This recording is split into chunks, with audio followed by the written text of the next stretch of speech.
Satu hari dia ajak saya nonton videonya Umi Irena gitu kan. Umi Irena waktu dia membaca syahadat gitu. Kenapa dia mengucapkan syahadat? Nah, dari situ dia bilang dia karena baca surat Al-Ikhlas yang menyatakan bahwa Allah itu satu gitu. Allah itu tidak diperanakan dan tidak beranak dan tidak diperanakan gitu kan. Maksudnya tidak beranak lah gitu. Allah itu satu. Maksudnya tiada ilah selain Allah gitu kan.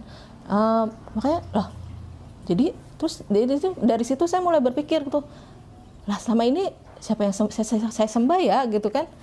Nah, habis nonton video itu, besoknya langsung saya tidak pergi ke gereja sama sekali. Jadi ada 1 tahun saya vakum, nggak ngapa-ngapain. Jadi nggak ke gereja, nggak ke pura lah, atau nggak ke masjid atau ke tempat ibadah lah istilahnya gitu. Saya diam gitu. Jadi kayak orang ateis gitu yang mungkin Islam kali ya petunjuknya itu yang harus saya anut gitu kan. Karena selama ini kalau misal di Katolik itu kan dia adanya kalau kita bertanya itu selalu ditanya misalnya kenapa kita punya Tuhan 3 gitu kan, mereka bilangnya Trinitas gitu kan.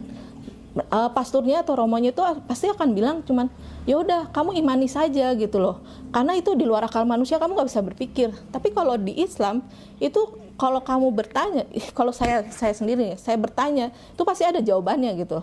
Entah mereka nanti cari dulu di Al-Quran atau di hadis gitu, mereka pasti punya jawaban. Makanya itu yang membuat saya, oh iya, ini kayaknya emang ini ya. Kalau saya bertanya, saya ada jawabannya gitu. Saya bisa tahu gitu, saya harus gimana. Tapi kalau di Katolik enggak. Kalau misalnya mereka udah mentok, mereka nggak punya jawabannya, mereka cuma pasti bilang, udah kamu terima aja itu, kamu imani saja gitu loh. Nggak usah banyak tanya loh. Masya Allah, waktu saya baca syahadat, saya nggak nyangka gitu kan. Saya cuma bilang ke suami saya, bilang, saya mau baca syahadat dong, temenin saya gitu kan. Nah akhirnya ya udah, dia tuh cuma bilang ke dulu baru calon mertua ya, sekarang udah bapak mertua. Dia bilang itu si Linda mau baca syahadat gitu. Oh yaudah, dia panggil semua saudara suami itu yang saya nggak nyangka, Masya Allah banyak banget yang ngajak saya untuk baca syahadat gitu.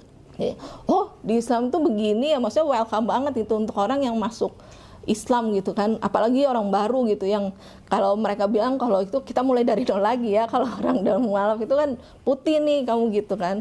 Oh iya, jadi banyak banget keluarga suami yang mendukung gitu. Tapi kebetulan emang orang tua saya belum tahu karena saya masih bingung nih ngejelasinnya gimana ya gitu. Tapi udahlah, ntar dulu saya dulu yang diituin gitu kan.